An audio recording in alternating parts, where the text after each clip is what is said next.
వింటున్న దైవ జనాంగమా, దయచేసి గమనించాలి. మన దేవుడు మనల్ని విడిచేవాడు కాదు. మన దేవుడు మనల్ని మరిచేవాడు కాదు. దేవుని వాక్యం ఈ రీతిగా సెలవిస్తారు: నిన్ను కనిన తల్లి నిన్ను మరిచిపోవచ్చు, నేను నిన్ను మరువనని ప్రభుల వారు సెలవిచ్చారు. చూడు, నా అరచేతిలో మిమ్మల్ని చెక్కుకున్నానని ప్రభుల వారు సెలవిచ్చారు. ఈ రాత్రి సమయమందు యాబేష్ గిలాదు వారిని భయపెట్టిన రీతిగా ఈరోజు చాలా మంది దేవుని నమ్ముకున్న బిడ్డలు సాతానుడు కలిగించే భయాలకు భయపడుతూ ఉన్నారు. సాతానుడు పెట్టే ఇబ్బందులకు భయపడుతూ ఉన్నారు. సాతానుడు కలిగించే వ్యాధులకు భయపడుతూ ఉన్నారు. భయపడని అవసరమే లేదు. నీ దేవుడు నీతో కూడా ఉన్నాడు అనే విషయంలో నీవు సందేహించాల్సిన అగత్యం లేదు. వాక్యం ఈ రీతిగా సెలవిస్తారు: యుగ సమాప్తి వరకు సదాకాలం నేను మీతో కూడా ఉంటానని ప్రభుల వారు సెలవిచ్చారు. వింటున్న దైవ జనాంగమా, మనం గమనించవలసినటువంటి విషయం, కొన్ని రోజుల క్రిందట ఓ స్త్రీని ఆమె భర్త మందిరానికి తీసుకుని వచ్చారు. ఆమె పూర్తిగా నరాల బలహీనత చేత శరీరం అంతా కూడా ఒక కర్రలాగా గట్టిగా అయిపోయారు. 2 సంవత్సరాల నుండి అదే కండిషన్. చాలా హాస్పిటల్ వాళ్ళు చూపెట్టారు. చాలా మంది మంత్రగాళ్ళ దగ్గరికి వెళ్ళారు. ఎవరెక్కడ చెప్తే అక్కడికి అంతా వైద్యం చేయించుకోవటానికి స్వస్థత కొరకు వెళ్ళారు. అయితే వారికి ఎక్కడ స్వస్థత కలగలేదు. ఆఖరికి ఒక యేసు ప్రభుల వారి మందిరం దగ్గరికి ఆమెను తీసుకొని వచ్చారు. ఆ స్థలంలో అనేక మంది దేవుణ్ణి ఆరాధిస్తూ ఉన్నారు. ఆ అమ్మాయిని తీసుకొచ్చి ఆ పాస్టర్ గారి ముందు పడుకోబెట్టారు. పాస్టర్ గారు అంటున్నారు, అందరి ముందు కూర్చుంటారు, వెనక్కి తీసుకెళ్లి పడుకోబెట్టమని. ఆ భర్త 2 చేతులు జోడించి అంటున్నాడు, అయ్యా, వెనక్కి పోతే దేవుడు పని చేయడేమో, వెనక్కి పోతే దేవుడు కార్యం జరిగించడేమో, ఈ ముందే ఉంటామని పాస్టర్ గారిని బ్రతిమలాడా. పాస్టర్ గారు అంటున్నారు, నా దేవుడు వెనకున్న ముందున్న కార్యం చేసే దేవుడు, వెనక్కి తీసుకెళ్లి పడుకోబెట్టమని. చివరిలో అందరికీ ప్రార్థన చేస్తూ ఉంటే ఆ భర్త వచ్చి అంటున్నాడు, 2 సంవత్సరాలు అయ్యిందండి, మా భార్య ఇలాగైపోయింది. 2 సంవత్సరాలు అయ్యింది. పిల్లలకు నేనే తల్లి అయిపోయాను, నేనే తండ్రి అయిపోయాను, ఈమెకి నేనే పరిచర్య చేస్తున్నాను. పావురమంటూ ఏడుస్తూ సహాయం చేసేవారు లేరు. ఆ పాస్టర్ గారు అడిగారు, మీ ఊరేది? ఫలానా. నీ పేరేమి? పీటర్ అని చెప్పాడు. పేతురా? నీ పేరు పేతురా? దయచేసి గమనించవలసి,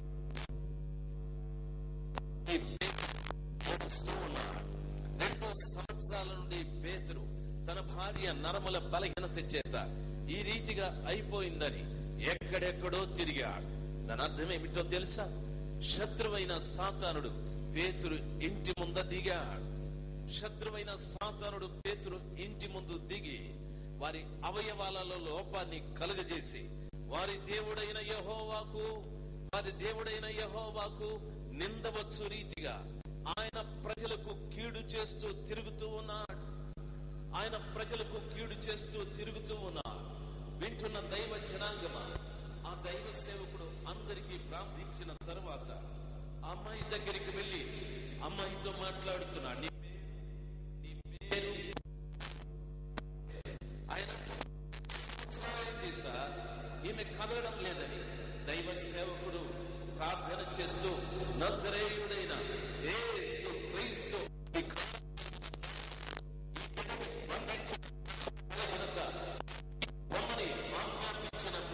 సర్వశక్తిమంతుడైన దేవుడు ఆ ఇంటి ముందు దీపం వేసుకుని కూర్చున్న శత్రువు కలవరపడేటట్టుగా వారికి నిందవచ్చు రీతిగా అమ్మాయి లేచి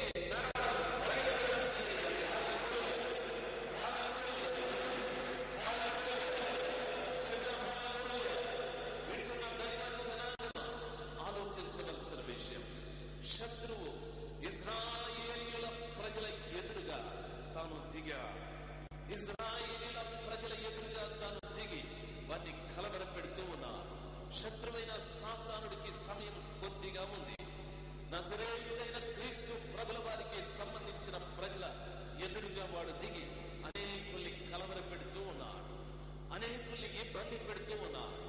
ఒక రోజున మధ్యరాత్రిలో ఒక తల్లి తండ్రి పోలీస్ స్టేషన్ దగ్గర నుండి ఫోన్ చేశారు. ఏమని అడిగితే, మా అమ్మాయి ఎవరినో తీసుకొని వెళ్ళిపోయా, మేము ఇక్కడ రిపోర్ట్ ఇవ్వటానికి వచ్చాం సార్, కాస్త ఈ ఎస్ఐ గారికి చెప్పండి, ఆయన ప్రొద్దునకి రమ్మని అంటున్నాడు.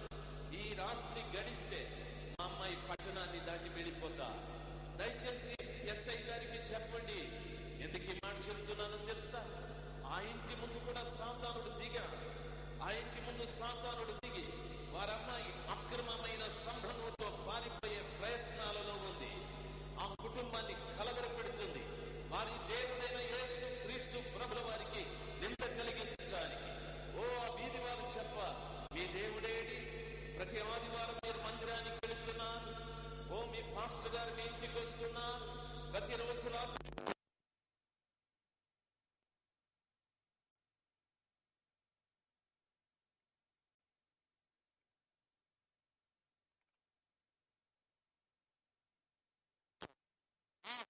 ఇజ్రాయేలీల ఎదురుగా దిగిన రీతిగా శత్రువైన సాతానుడు అనేక కుటుంబాల ఎదురుగా దిగి కలవరపెడుతున్న రోజులు ఎస్ఐ గారు అంటున్నారు, సరే ఉదయానికి రండి, ఉదయానికి రమ్మని. ఆ తల్లి తండ్రి ఏడుస్తున్నారు. ఈ రాత్రి గడిస్తే మా అమ్మాయి పట్టణాన్ని దాటి వెళ్ళిపోతారు, మా అమ్మాయి దొరకదు, దయచేసి ఎస్ఐ గారు, దయచేసి ఫలానా వాడు తీసుకెళ్లారు, మీరు కాస్త సహాయం చేయమని. ఆయన ససేమిని పట్టించుకోలే. అయితే వారు అంటున్నా, దైవ జనాంగమా, వారి పాస్టర్ గారికి ఫోన్ చేశారు. పాస్టర్ గారు, కొంతమంది వ్యక్తులు ప్రార్థన చేశారు, ప్రభా ఆ బిడ్డ ఎక్కడున్నా దయచేసి తిరిగి రాత్రి ఇంటికి రావాలి, ఎక్కడున్నా దయచేసి ఆ బిడ్డ తిరిగి ఇంటికి రావాలని. జరిగిన సమాచారం ఏమిటో తెలుసా? వారు పోలీస్ స్టేషన్ దగ్గర ఉండగానే నా దేవుడైన యేసు క్రీస్తు ప్రభువా ఆ అమ్మాయిని తీసుకువెళ్ళినటువంటి వాడు అమ్మాయి దగ్గర ఉన్న బంగారం అంతా తీసేసుకొని ఎక్కడికి పారిపోయాడో తెలియదు, ఎక్కడికి వెళ్ళిపోయాడో తెలియదు. అమ్మాయి సిగ్గుతో తండ్రి ఇంటికి వచ్చా.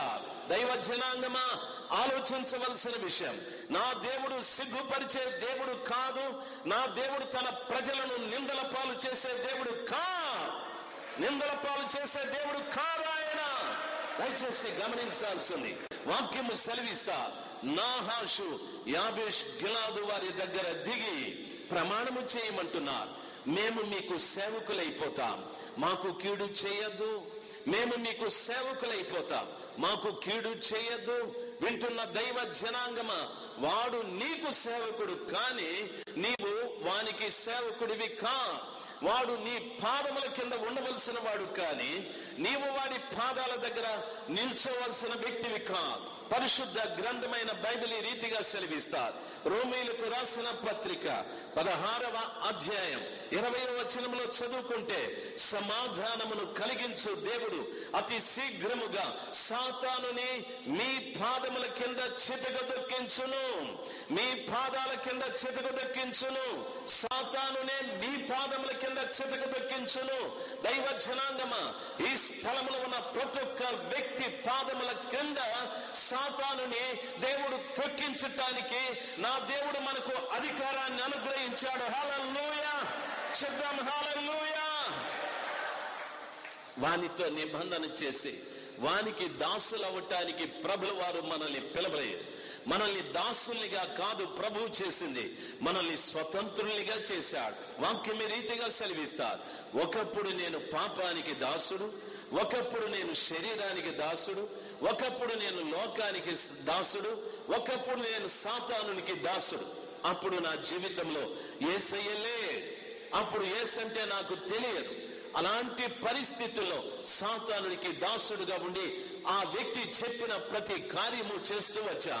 దేవుని అనంతమైన కృప, యేసు ప్రభువ నా జీవితంలోకి ప్రవేశించిన తరువాత ఆయన వాక్యము ద్వారా నన్ను స్వతంత్రునిగా చేశాడు.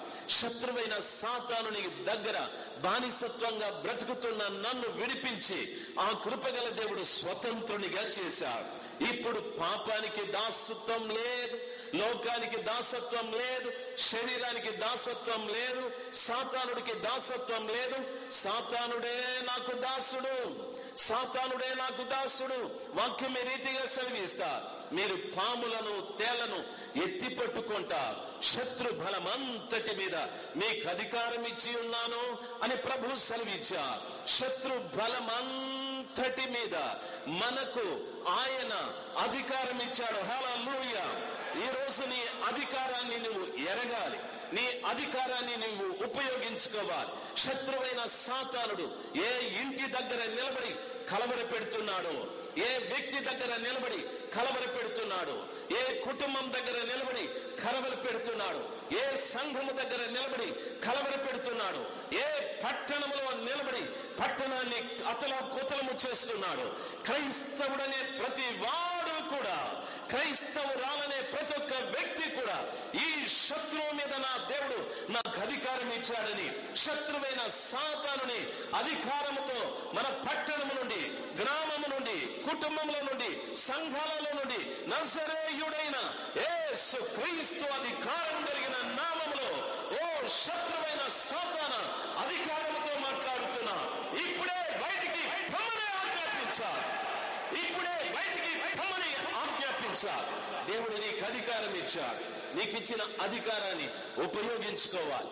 చాలా సంవత్సరాల క్రిందట ఒక కాపరి ప్రార్థన చేస్తూ ఉన్నాడు. ఆ సంఘంలో ఒక దురాత్మ పట్టిన ఒక ఆవిడ చాలా విసిగిస్తూ ఉంది. పాటలు పాడేంత వరకు చాలా బాగుంటారు. ఆయన నిలబడి వాక్యం చెప్పడం ప్రారంభిస్తే అప్పుడే ఆ దయ్యం పట్టిన అమ్మాయి పిచ్చిగా కేకలేసి గెంతులేసి మనుషులందరినీ తొక్కేస్తూ ఉంది. ఆయన ప్రార్థన చేస్తున్నాడు, ఉపవాసం ఉండి ప్రార్థన చేస్తున్నాడు. ప్రభువా, ఈ దయ్యాన్ని మీరు తరిమివేయండి, ప్రభువా, ఈ దయ్యాన్ని మీరు తరిమివేయండి, ఈ దయ్యము నుండి బిడకు విడుదలివ్వండి, ప్రభువా, ఈ దురాత్మ నుండి బిడకు విడుదలివ్వమని. మాసం గడిచా, 2 మాసాలు గడిచాయి, 3 మాసాలు గడిచాయి, ఆమెకు విడుదల లేదు. ఈయన 3 మాసాల నుండి సంఘంలో వాక్యము చెప్పనే లేదు. ఈయన నిలబడితే దయ్యం కూడా నిలబడి పిచ్చి పిచ్చిగా కేకలేస్తూ ఉంది. ఆయన చాలా పట్టుదలతో ఒక పర్యాయం 5 రోజులు 6 రోజులు ఉపవాసం ఉండి ప్రార్థన చేయడం ప్రారంభించారు. ప్రభు ఆ రోజున ఆయనతో ఏమని మాట్లాడాడో తెలుసా? నా కుమారుడా, ఆ దయ్యం మీద నేను నీకు అధికారం ఇచ్చా, నీ అధికారాన్ని నువ్వు ఉపయోగించుకోవాలి, కానీ ఇచ్చిన అధికారాన్ని నువ్వు ఉపయోగించుకోవాలి, కానీ మరలా నా దగ్గరకు వచ్చి ఆ దయ్యాన్ని తరుము, దయ్యాన్ని తరమని నన్నంటావేంది? ఆ అధికారం నీకు ఇచ్చా, వెళ్ళి నీ అధికారాన్ని ఉపయోగించుకోమని ప్రభుల వారు సెలవిచ్చా. ఈ ఆదివారాన్ని ఆయన కనిపెడుతూ ఉన్నాడు. ఆ దయ్యం పట్టిన ఆ మనిషి రానే వచ్చా, చక్కగా పాటలు పాడారు, నెమ్మదిగా ఉంది. దైవ సేవకుడు నిలబడి వాక్యాన్ని ప్రారంభించాడు. ఈ దయ్యం పిచ్చి కేకలేస్తూ ఉంది. ప్రభు చెప్పిన మాటలు తనకు గుర్తుకొచ్చాయి. పాస్టర్ గారు అంటున్నారు, నజరేయుడైన యేసు క్రీస్తు అధికారం కలిగిన నామంలో ఈ బిడ్డని పీడిస్తున్న అపవిత్రాత్మ యేసు నామంలో ఆయన కుమారుడుగా ఆజ్ఞాపిస్తున్నా, ఇప్పుడే బయటికి పోని ఆజ్ఞాపించాడు. అంతే, అక్కడే పడిపోయారు. ఇంకా పిచ్చి కేకల్లే, ఇంకా గెంతుల్లే. ఆ రోజు నుండి అమ్మాయి మీదకి దెయ్యము రాలేదు, అమ్మాయి గొంతులు వేయలేదు. ఆయన చక్కగా వాక్యాన్ని బోధించడానికి దేవుడు కృప దయచేశాడు. ఈ రాత్రి స్థలంలో కూర్చున్న ప్రతి బిడ్డకు నా దేవుడు అధికారం ఇచ్చాడు. వాక్యం ఈ రీతిగా సెలవిస్తారు, భార్య మీద అధికారం కాదు, భర్త మీద అధికారం కాదు, నువ్వు అధికారమైతే నీ క్రింద వాడి మీద అధికారం కాదు, శత్రువైన సాతానుడి మీద క్రీస్తు రక్తముతో కడగబడిన ప్రతి వానికి నా యేసయ్య అధికారం ఇచ్చాడు. ఆయన అంటున్నాడు, పాములను ఎత్తి పట్టుకుంటారు, తేళ్లను ఎత్తి పట్టుకుంటారు, శత్రు బలమంతటి మీద మీకు నేను అధికారం ఇచ్చానని ప్రభు సెలవిచ్చాడు. ఏది? నోరు తెరచి శత్రువు మిమ్మల్ని కలవరపెట్టే కార్యాన్ని జ్ఞాపకం చేసుకుని ఒక్కసారి అధికారంతో చెప్పగలరా? యేసు నామములో శత్రువైన సాతానా, నన్ను కలవరపెట్టే సాతానా, నన్ను భయపెట్టే సాతానా, నన్ను కృంగదీసే సాతానా, నన్ను నా కుటుంబాన్ని విడిచిపెట్టి ఇప్పుడే బయటికి పొమ్మని ఆజ్ఞాపించగలరా? ప్రతి వాడికి అధికారం ఇచ్చాడు, నువ్వు ఉపయోగించుకోవాలి. ఆ రీతిగా కార్యము చేస్తే సర్వశక్తిమంతుడైన దేవుడు నీ మాటను స్థిరపరచగలడు. శత్రువైన సాతాను నీ మాట విని పారిపోగలదు. వాక్యం ఆ రీతిగా సెలవిస్తా. వింటున్న దైవ జనాంగమా, యాబేష్ గిలాదు వారు అంటున్నారు, మా వెనకల 12 గోత్రాలు ఉన్నాయి, మా ఒక్కొక్క గోత్రంలో లక్షలాది మంది ప్రజలున్నారు, వీడెంతటి వాడు అనే ఆలోచనలే. ఓ ఈ నాహాషు ఎంతటి వాడు అనే ఆలోచనలే. తన ముందు దిగిన నాహాషును చూసి యాబేష్ గిలాదు వారు కలవరపడిపోతున్నారు. మేము మీకు దాసులు, మేము మీకు దాసులు, మేము మీకు దాసులు. చాలా మంది సాతానుడికి దాసులైపోయారు. నన్ను బాగా గమనించవలసిన విషయం, ఒక పర్యాయం ఒక కాపరి గారు ఒక గ్రామానికి వెళ్లి సువార్త ప్రకటిస్తూ ఉన్నారు. ఆ కూడిక అయిన తర్వాత ఒక వృద్ధ తల్లి, ఒక వృద్ధ తండ్రి ఆయన దగ్గరికి వచ్చి అంటున్నారు, రేపు మీరు కాస్త మా ఇంటికి వస్తారా అని అడిగారు. ఏమండి అని అడిగితే, మా అబ్బాయి కొరకు ప్రార్థన చేయాలి, మా ఇంటికి రండి. ఎక్కడ మీ ఇల్లు అని అడిగితే, చర్చి ప్రక్కన ఉంటాదండి, సాల్మన్ అని అడిగితే ఎవరైనా చెప్తారని చెప్పారు. ఆ చర్చి ప్రక్కన ఆ మరుసటి దినాన ఆ దైవ సేవకుడు, సాల్మన్ గారి ఇల్లు ఎక్కడండి అని అడిగితే చూపెట్టారు. అదే ఆయన రిటైర్డ్ హెడ్ మాస్టర్ గారు, ఆయన భార్య రిటైర్డ్ టీచర్, వాళ్ళకి 2 కుమారులు. పెద్ద అబ్బాయి వారు పనిచేసిన స్కూల్లో అటెండర్ గా పనిచేస్తాడు. ఆ ఇంటికి వెళితే ఒక యవనస్తురా 2 పిల్లల్ని తన దగ్గర ఉంచుకుంది. ఆ తల్లి తండ్రి ఏడుస్తూ అంటున్నారు, సార్ దయచేసి ఈ అమ్మాయి మా కోడలు, ఈ అమ్మాయి భర్త మా పెద్ద అబ్బాయి, ఇదే స్కూల్లో నేను హెడ్ మాస్టర్ గా చేశా, ఇదే స్కూల్లో నా భార్య టీచర్ గా చేశా, ఇదే స్కూల్లో వాడు అటెండర్ గా చేస్తున్నాడు సార్. వారికి వచ్చే ఆ కొద్ది జీతం కూడా త్రాగి ఎప్పుడు చనిపోతాడో తెలియదు. ఈ అమ్మాయి ఎలాగ బ్రతుకుతుందో, ఈ పిల్లల్ని ఎలాగ పోషిస్తాదో ప్రతిరోజు మేము భయంతో చచ్చిపోతున్నాం. వృద్ధాప్యంలో ఉన్న మేము రోజు వీడెక్కడో చనిపోతాడు, ఈ అమ్మాయి దిక్కులేకపోతుందని ఈ కలవడంతో మేము భయపడుతున్నామని ఆ రిటైర్డ్ అయిపోయిన హెడ్ మాస్టర్ గా ఆ టీచర్ గారు మాట్లాడారు. వింటున్న దైవ జనాంగమా, దయచేసి గమనించవలసిన విషయం. ఎందుకు ఈ మాట చెప్తున్నాను తెలుసా? ఆ నాహాషు దిగితే, శత్రువైన సాతానుడు దిగితే కుటుంబాలను కలవరపరుస్తాడు, కుటుంబాల్లో ఉన్న సంబంధాలను చెడగొడతాడు, భార్య మీద ప్రేమ, భార్య మీద మమకారాలు పోగొడతాడు, పిల్లల్ని ఆప్యాయత లేకుండా చేస్తాడు. నన్ను బాగా గమనించవలసిన విషయం, వీరు నా పెద్దవా, ఈ పెద్దవాళ్ళ మాటలు వినాలి అనే లక్ష్యం లేకుండా చేస్తాడు. విచ్చలవిడిగా బ్రతికే జీవితం, ఇష్టానుసారంగా ఖర్చు పెట్టే అలవాట్లు, ఇష్టానుసారంగా తిరిగే పరిస్థితులు ఎన్నో నేర్పిస్తాడు. వాడు పూర్తిగా నాశనము కలిగించే కార్యాలు కుటుంబంలో ఉన్న ప్రతి వారికి కలుగజేస్తాడు. ఓ నీ ఎదురుగా భార్య ఏడుస్తున్నా నీ హృదయం కరగదు. నీ ఎదురుగా తల్లిదండ్రులు వద్దు బాబుని నెత్తి బాదుకున్నా ఏమాత్రం వారి మాటలను లక్ష్యము చేయరు. కారణం ఏమిటి అని అడిగితే దాసుడైపోయాడు, శత్రువైన సాతానుడికి దాసుడైపోయాడు. వాడు ఒకని ఆధీనంలో ఉన్నాడు. వాడు చెప్పిందే చేస్తాడు తప్ప నీవు చెప్పింది చేయడు. నువ్వు మాట్లాడింది వానికి అర్థం కాదు. నీ కన్నీళ్లు వాడు అర్థం చేసుకోలేడు. నీ ఘోష వానికి ఏమాత్రము పట్టనట్టుగా ఉంటాడు. వాడు దాసుడైపోయాడు. వింటున్న దైవ జనాంగమా, ఎన్నో కుటుంబాలు శత్రువైన సాతానుడికి దాసత్వంతో బ్రతుకుతూ ఉన్నాయి. ఈ రాత్రి సమయమందు ఏది మీరు ఎందుకు వచ్చారు అని అడిగితే ఎంతసేపు చెప్తారో మీ బాధ, ఎన్ని కన్నీళ్లు కారుస్తారో, ఎంత రోధిస్తారో, ఈ సమస్య నుండి మమ్మల్ని విడిపించే వాళ్ళు ఎవరని ఎంత కలవరపడిపోతారో. కలవరపడని అవసరమే లేదు. దేవుని వాక్యం సెలవిస్తా, మీ హృదయాలను కలవరపడనీయకండి. నా తండ్రి ఇంత అనేక నివాసములు కలవు, లేకపోతే నేను మీతో చెప్పుదునని నా యేసు ప్రభువు వారు చెప్పారు. మన హృదయాన్ని కలవరపరిచే సాతాను అక్కడున్నా మన హృదయాన్ని కలవరపడనీయకుండా నిబ్బరపరిచి, ధైర్యపరిచి, వాని దాసత్వం నుండి విడిపించే యేసు క్రీస్తు మనకున్నాడు. హల్లెలూయా! యేసు క్రీస్తు మనకున్నాడు. ఈ రాత్రి సమయమందు ఆయన పాదాల చెంత మొరపెడితే ఖచ్చితంగా ఆయన కార్యం చేసే దేవుడై ఉన్నాడు. నా మాట అర్థమైనవా? ఒక్కసారి గట్టిగా హల్లెలూయా చెప్దాం. హల్లెలూయా! మరొక ఒక్కసారి చెప్దాం హల్లెలూయా. వింటున్న దైవ జనాంగమా, ఆలోచించవలసిన సమాచారం. వాళ్ళు ఏమంటున్నారు తెలుసా? నాహాషు గారు, మేము ఇశ్రాయేలీయుల వద్దకు కబురు పంపుతాం, వర్తమానాన్ని పంపుతాం, దయచేసి మాకు ప్రత్యుత్తరం వచ్చేటంత వరకు 7 రోజులు మాకు గడువేమని అడిగారు.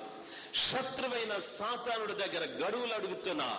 7 రోజులు గడువివ్వండి, మేము మా వారికి కబురు పంపుతాం, 7 రోజులు గడువివ్వండి అని అడుగుతూ ఉన్నారు. ఈ సమాచారాన్ని తీసుకొని యాబేష్ గిలాదు వారు, దైవ జనాంగమా, వాళ్ళు గిబియాలోకి వెళ్ళారు. గిబియాకి వెళ్ళి అక్కడున్న ఇశ్రాయేలీయులకు చెప్పారు, అయ్యలారా, మా పరిస్థితి పూర్తిగా నాహాషు ఎదురుగా కూర్చొని మా కుడి కన్నులు ఊడదీస్తామని చెప్తున్నారు. మేము గుడ్డివారమైపోతాం. ఆ యాబేష్ గిలాదులో ఉన్న ప్రతివాడు గుడ్డివాడైపోతాడు.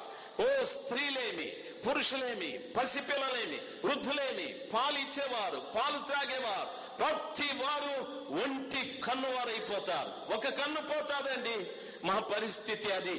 నాహాషు ఆ రీతిగా కలవర పెడుతున్నారు. మేమేం చేయాలి అని అడిగితే ఆ గిబియా వారు ఈ వర్తమానాన్ని విన్న తరువాత ఎలుగెత్తి ఏడుస్తున్నారని వాక్యం సెలవిస్తుంది. ఏడుస్తున్నారు. అవునా, మీ కన్నులు ఊడదీస్తారని చెప్పారా? అయ్యో అయ్యో, ఇప్పుడు ఏం చేయాలి అని ఏడవడం ప్రారంభించారు. ఈ రోజుల్లో మనం చేస్తున్నది కూడా అంతే. ఒక వ్యక్తి సమస్యతో బాధపడుతున్నప్పుడు తన సమస్యని ఇంకొకరికి చెప్తే వాళ్ళు ఏడుస్తా ఉన్నారు, వీళ్ళు ఏడుస్తున్నారు. దైవ జనాంగమా, ఏడవలసింది మన సమస్యల్ని తలంచుకొని ఆ రీతిగా ఏడుస్తూ ఉన్నారు, ఎలుగెత్తి ఏడుస్తున్నారు, దగ్గరగా ఏడుస్తున్నారు. ఏం జరిగిందో తెలుసా? ఆ సమయంలో సౌలు పొలములో నుండి పని చేసుకుని తన కాడి ఎడ్లను పట్టుకొని ఆ మార్గము గుండా వెళుతున్నాడని వాక్యం సెలవిస్తారు. సౌలు ఆ మార్గం గుండా వెళుతున్నాడు. కీషు కుమారుడైన సౌలు ఆ మార్గం గుండా వెళుతున్నాడు, పొలములో నుండి వెళుతున్నాడు. దైవ జనాంగమా, సౌలు ఆగి, ఎందుకు మీరు ఏడుస్తున్నారు అని అడిగా. సౌలుతో వాళ్ళు అంటున్నారు, అయ్యా, ఏమని మేము చెప్పాలి? అమోనీయుడైన నాహాషు యాబేష్ గిలాదులో ఉన్న ప్రతివాని కుడికన్ను లాగివేస్తాడంట.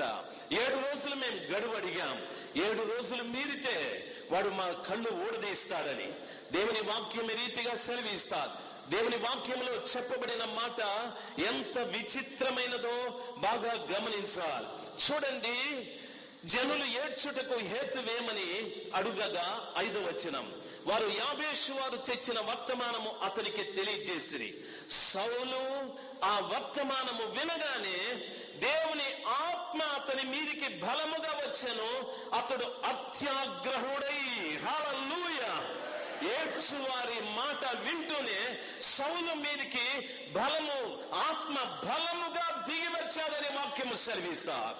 సౌలు మీదికి ఆత్మ బలముగా దిగి వచ్చాదని. ఎవరి వర్తమానం విన్నప్పుడు అంటే ఏడ్చే వారి మాట విన్నప్పుడు, ఏడుస్తున్న వారి మాట విన్నప్పుడు. దైవ జనాంగమా, ఈ రోజున ఈ స్థలంలో కూర్చున్న వారి మీరు గుంటూరు పట్టణంలోకి వెళ్ళండి. గుంటూరు పట్టణంలో ఏడ్పు లేని కుటుంబమే లేదు.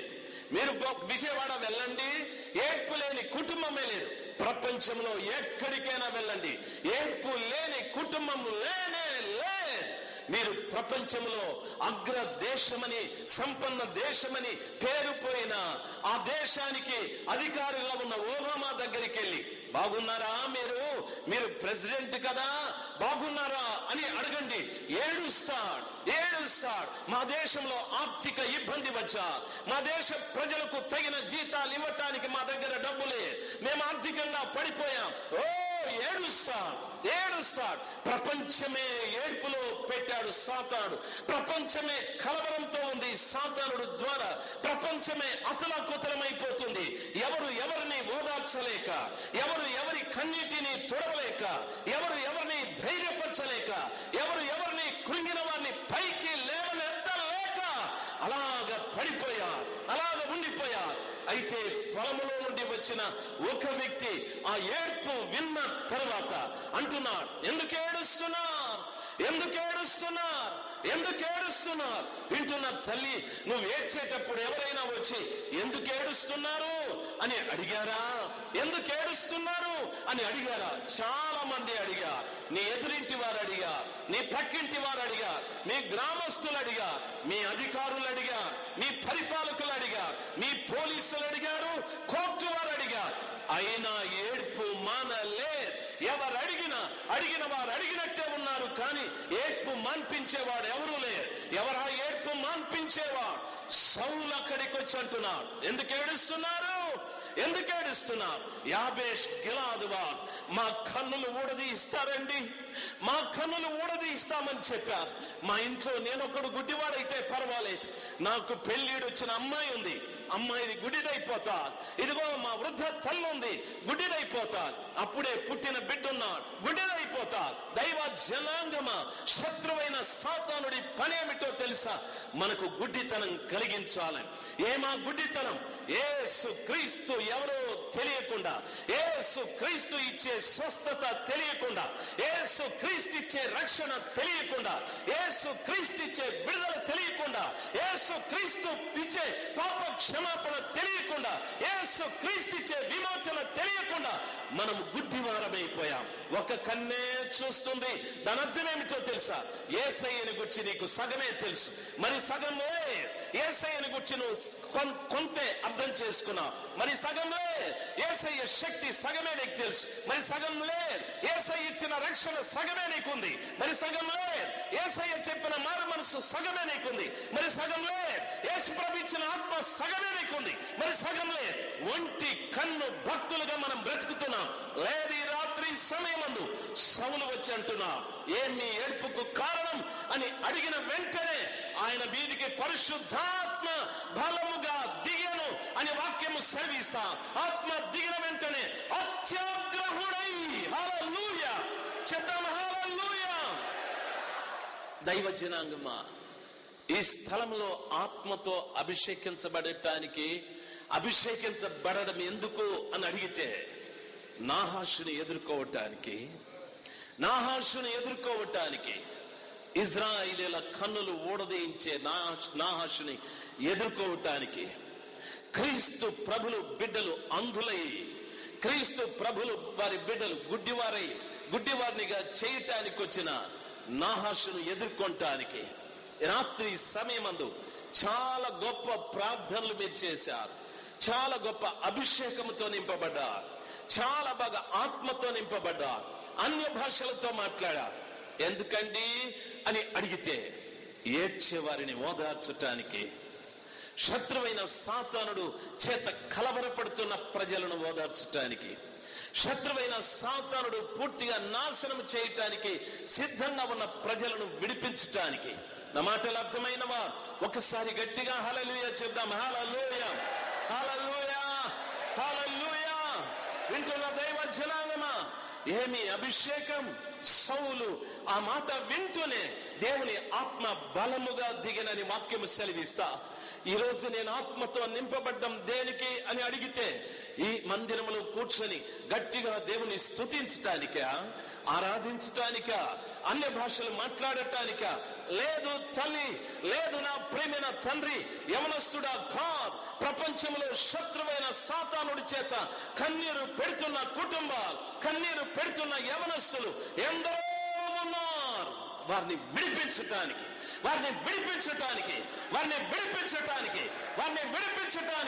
సర్వశక్తివంతుడైన యేసయ్య బలముగా నీ మీద అభిషేకాన్ని పంపాడు, శక్తివంతంగా నీ మీదకి అభిషేకాన్ని పంపాడు. వారిని విడిపిస్తావని దైవ జనాంగం ఆలోచించవలసిన విషయం. ఏడుస్తున్న ప్రజల్ని విడిపించడానికి ఈ రాత్రి సమయం ఇక్కడున్న ప్రతి బిడ్డ పట్ల దేవుడు ఒక ప్రత్యేకమైన ఉద్దేశాన్ని కలిగి అభిషేకించాడు. ఆయన సౌలు ఆ మాట విన్న తర్వాత అత్యాగ్రహము నొంది తన వద్ద ఉన్న కాడెద్దుల్ని ముక్కలుగా నరికేశాడు. ఆ కాడెద్దుల్ని నరికి ప్రజల్ని పిలిపించి, ఈ మాంసాన్ని తీసుకువెళ్ళి ఇజ్రాయేలులకు అందరికీ కూడా చూపెట్టండి. ఎవడైనా మాతో కలవకపోతే నాతోనూ సమూయేలుతోనూ కలవకపోతే వాని కాడెద్దుల్ని ఈ రీతిగా ముక్కలు చేస్తానని చెప్పండి అని చెప్పాడు. ఆత్మతో నింపబడిన సౌలు తన కాడెద్దుల్ని ముక్కలుగా చేసి ఆయన చెప్పిన మాట, నాతోనూ ప్రవక్త అయిన సమూయేలుతోనూ ఎవడైనా కలవకపోతే వాని ఎద్దులను ముక్కలుగా చేస్తానని చెప్పమన్నారు. ఆ వర్తమానం పంపిన తరువాత దరిదాపు ఇజ్రాయేలీయులలో 3 లక్షల మంది వచ్చారు అక్కడికి. ఆ వర్తమానం విన్న తర్వాత యూదా వారిలో 30,000 మంది వచ్చారు. 3,30,000 మంది కూడుకున్నారు ఆ స్థలంలో. వింటున్న దైవ జనాంగమా, నన్ను బాగా గమనించవలసిన విషయం, 3,30,000 మంది కూడుకున్నారు. ఆయన అడిగిన మాట ఏమిటో, చెప్పిన మాట ఏమిటో తెలుసా? నాతోనూ ప్రవక్త సమూయేలుతోనూ కలవని వాడు అని చెప్పాడు. యాబేష్ గిలాదు వారితో కలవని వాడని చెప్పలేదు, సమస్య వారిది. అయితే సౌలు అంటున్నాడు, నాతో ప్రవక్తతో కలవాలి. దాని అర్థం ఏమిటో తెలుసా? ఎవరి సౌలు? ఆత్మ పొందినవాడు, పరిశుద్ధాత్మ పొందినవాడు, పరిశుద్ధాత్మ అభిషేకం పొందినవాడు. ఈరోజు శత్రువైన సాతానుని ఎదుర్కోవాలంటే ఆత్మ పొందిన సేవకులతో కలవాలి. ఆత్మ పొందిన సేవకులతో కలవాలి. అభిషేకం పొందిన సేవకులతో కలవాలి. వాక్యం ఆ రీతిగా సెలవిస్తా. రెండవది, ప్రవక్తతో కలవాలని చెప్పారు. ఎవరా ప్రవక్త? సమూయేలు. ప్రవక్త యొక్క పరిస్థితి ఏమిటి అని అడిగితే, ఆ దినములలో ప్రవక్తలకు యెహోవా వాక్కు ప్రత్యక్షమయ్యే. దేవుని వాక్య ప్రత్యక్షత వారు కలిగి ప్రజలకు ఉన్నది ఉన్నట్టుగా చెప్పేవారు. దాని అర్థం ఏమిటనగా, వాక్యాన్ని ఉన్నది ఉన్నట్టుగా బోధించే వ్యక్తులతో కలవాలని. వాక్యాన్ని రకరకాలైన విధాలుగా బోధించే వ్యక్తులు ఎందరో ఉన్నారు. కల్పనా కథలు చెప్పేవారు ఎంతో మంది, లేనివి ఉన్నట్టు ఉన్నవి లేనట్టు బోధించేవారు ఎందరో ఉన్నారు. ఆ దినాలలో ప్రవక్త యెహోవా చెప్పిందే చెప్పేవాడు. ప్రజల దగ్గరికి వెళ్ళిన ప్రవక్త అనేవాడు. యెహోవా వాక్కు సెలవిచ్చున్నదేమనగా, యెహోవా వాక్కు సెలవిచ్చున్నదేమనగా, ఈ రోజున యాబేష్ గిలాదులో దిబ్బ వేసుకుని కూర్చున్న నాహాషు ద్వారా ప్రజలకు కడిగే కీడు నుండి తప్పించటానికి జనం ఎవరి పక్షాన చేరాలి? ఆత్మ పొందిన సౌలుతోనూ ఉన్నది ఉన్నట్టుగా బోధించే సమూయేలుతోనూ కలవాలి. నా మాటలు అర్థమైన వారు ఒక్కసారి హల్లెలూయా చేద్దాం. హల్లెలూయా, హల్లెలూయా. వింటున్న తల్లి, నా ప్రియమైన తల్లి, శత్రువు మిమ్మల్ని ఎందుకు కలవరపరుస్తున్నాడో మీకు అర్థమైంది అనుకుంటా. ఉన్నది ఉన్నట్టుగా వాక్యం బోధించే సేవకులు మన దగ్గర లేరు. ఆత్మాభిషేకము పొందినటువంటి దైవ సేవకుల దగ్గర మనం లేం. దేవుని మహాకృప, ఈ పట్టణాన్ని దేవుడు ప్రేమించి అభిషేకముతో నింపబడి ఆగ్రహముతో దేవుని పరిచయం చేసే దైవ సేవకులను ఈ స్థలంలో దేవుడు పెట్టాడు. వాక్యము ఉన్నది ఉన్నట్టుగా బోధించి అనేక మంది ప్రజలకు పరలోకపు సత్యాలను వివరించే దైవ సేవకులను ఈ స్థలంలో పెట్టాడు. మిమ్మల్ని కలవరి పెడుతున్న శత్రువైన సాతానుడు ఉన్నాడే, వాని మీదికి యుద్ధానికి వెళ్ళటానికి ఇప్పుడు ఏమంటున్నారు తెలుసా? సౌలు పక్షముగా, సమూయేలు పక్షముగా ఎందరు వస్తారో రమ్మనని, రాని ప్రతి వాని ఎద్దులను ముక్కలుగా చేస్తానన్నాడు. వాని జీవనాన్ని పోగొడతాను, వాని ఆధారాన్ని పోగొడతాను, వాని ఆస్తిని పోగొడతాను అని చెప్పారు. దాని అర్థం, ఒక ఇంట ఎద్దులు పోతే వాని జీవనం పోయినట్టే, వాని భవిష్యత్తు పాడైనట్టే, వాని ఆస్తికి అభివృద్ధి లే. వాక్యం రీతిగా సెలవిస్తా, ఎద్దులున్న చోట గాదులు నింపబడతాయని, ధాన్యపు కొట్లు నింపబడతాయని వాక్యం సెలవిస్తా. వారి జీవనం పోతుందని చాలా మంది క్రైస్తవులు ఆత్మాభిషేకము కలిగిన దైవ సేవకులతో లేక, వాక్యము ఉన్నది ఉన్నట్టుగా బోధించే దైవ సేవకులతో లేక వారి జీవనాన్ని పోగొట్టుకుంటున్నారు. అభివృద్ధి లేదు, ఐశ్వర్యం లేదు, ఆకలి తీరడం లేదు, అప్పులు పోవడం లేదు, ఆరోగ్యం సరిగా లేదు. దైవ జనాంగమా గమనించాలి. ఎక్కడికి వెళ్తున్నారు మీరు? ఆచార సంబంధమైన సంఘాలకు. ఎక్కడికి వెళుతున్నారు? పురాతనముగా ఎవరో ఈ చర్చి మిషనరీ కట్టాడు, అక్కడికి మేము వెళుతున్నామని. వాళ్ళు చేయగలిగిందేమీ లేదు, వారు చేసేది కూడా ఏమీ లేదు. రాత్రి సమయమందు ప్రత్యేకంగా నా మనవి, దైవ జనాంగమా, ఆలోచించవలసిన విషయం. యాబేష్ గిలాదు వారు ఏడ్చిన, ఇజ్రాయేలీయులు 3 లక్షల మంది వచ్చిన, యూదా వారు 30,000 మంది వచ్చిన, సౌలు లేకపోతే, సమూయేలు లేకపోతే ఆ నాహాషుని, అమ్మోనీయులను జయించేవారు లేనే లేరు. అమ్మోనీయులను జయించేవారు లేరు. నా మాట బాగా అర్థం చేసుకోవాలి. ఈ రాత్రి సమయం అంది ఈ స్థలంలో మన ప్రతి బిడ్డకు నా మనవి, దేవుని వాక్యం సెలవిస్తా. సౌలు అంటున్నాడు, వెళ్ళి చెప్పండి యాబేష్ గిలాదు వారికి, రేపు మధ్యాహ్నానికంతా కూడా వారు విడుదల పొందుతారు, రేపు మధ్యాహ్నానికి వారు విడుదల పొందుతారని చెప్పి 3,30,000 మందిని 3 గుంపులుగా చేసి, అయ్యలారా అమ్మోనీయుల మీదకి వెళ్ళి ఉదయం నుండి మధ్యాహ్నము లోపుగా వారిని పూర్తిగా చంపేశాడు. యాబేష్ గిలాదు వారికి విజయము, నాహాషు సర్వనాశనం. యాబేష్ గిలాదు వారికి విజయము, నాహాషు సర్వనాశనం. దైవ జనాంగమా, వారి కన్నులు ఊడదీయించడానికి వచ్చాడు. వీరు వాని ప్రాణమే తీసేశారు, వాని ప్రాణమే తీసేశారు, వాని ప్రాణమే తీసేశారు. నా దేవుడైన యేసు క్రీస్తు ప్రభువా వాని ప్రాణాన్ని తీసివేసేవాడు. పరిశుద్ధ గ్రంథమైన బైబిల్ సెలవిస్తారు, ఆయన శిలువ ధ్వజము ద్వారా శత్రువైన సాతానుని తలను చితకదొక్కాడు, ఆయన చితకగొట్టాడు. ఆయన మనకు విజయాన్ని ప్రసాదించాడు. అందుకే అంటున్నాడు, మరణమా నీ విజయం ఎక్కడ, మరణపు ముల్ల నీ విజయం ఎక్కడ అని సవాలు చేసిన యేసయ్య మాట్లాడాడు.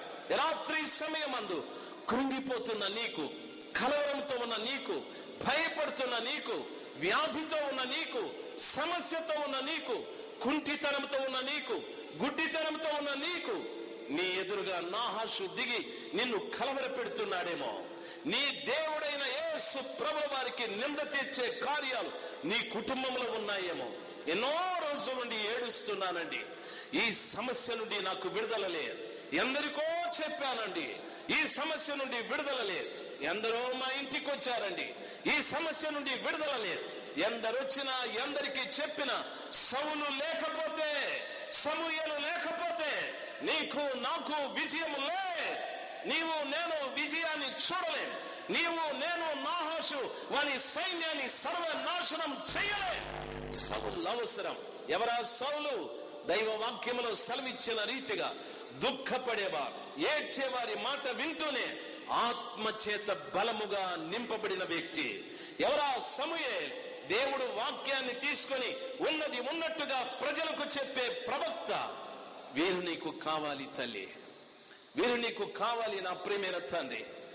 రాత్రి సమయమందు రావలసిన చోటికే మీరు వచ్చారు. రాత్రి సమయమందు రావలసిన చోటికే మీరు వచ్చారు.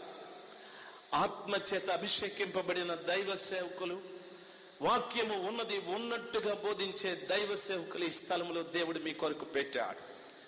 నా దేవుడు వారి ద్వారా గొప్ప విజయాలు మీకు, మీ కుటుంబాలకు, మీ పిల్లలకు, మీ జీవనోపాధికి, మీ అవసరాలు, మీ సమస్యలకు ఈ రాత్రి దేవుడు గొప్ప విడుదల దయచేయబోతున్నాడు. దయచేసి అందరం కళ్ళు మూసుకుందాం, అందరం కళ్ళు మూసుకుందాం. నా దేవుడు కార్యం జరిగించని ఒక్కొక్క దైవ సేవకుడు అభిషేకంతో నింపబడి ఈ రాత్రి సమయం అందు మీ సమస్యల కొరకు పోరాడటానికి సిద్ధంగా ఉన్నారు, పోరాడటానికి సిద్ధంగా ఉన్నారు. ఒక్కొక్కరు కళ్ళు మూసుకుని నోరు తెచ్చి మొరపెడదాం. యేసయ్యా, యేసయ్యా, యేసయ్యా, యేసయ్యా, నన్ను కనికరించండి. ఎడతెగని దుఃఖం నన్ను పీడిస్తూ ఉంది, మానని దుఃఖం నన్ను వేధిస్తూ ఉంది. నా హృదయం కలవరముతో నింపబడిపోయాడు. ఏడవని దినమంటూ లేదే యేసయ్యా. నా పిల్లల్ని గురించి, నా భర్తను గురించి, నా జీవనాన్ని గురించి, నా ఆరోగ్యాన్ని గురించి, విధానాన్ని గురించి, లోబడని పిల్లల గురించి యేసయ్యా, యేసయ్యా, యేసయ్యా, ఈ దుఃఖాన్ని మాన్పించరా, ఈ దుఃఖాన్ని మాన్పించరా. నోరు తెరి తల్లి, తమ్ముడు నోరు తెరిచాడు. నా దేవుడు కార్యం జరిగించాలి. ఈ రాత్రి సమయం ప్రతి దైవ సేవకుడు ఈ దుఃఖపడుతున్న వ్యక్తుల మాట వింటూనే బలముగా దేవుని ఆత్మ వారి మీదికి దిగాదని, సౌలు మీదికి బలముగా ఆత్మ దిగాదని, సౌలు మీదికి బలముగా ఆత్మ దిగాదని. సెలవిస్తా. దయచేసి ప్రభు సముఖంలో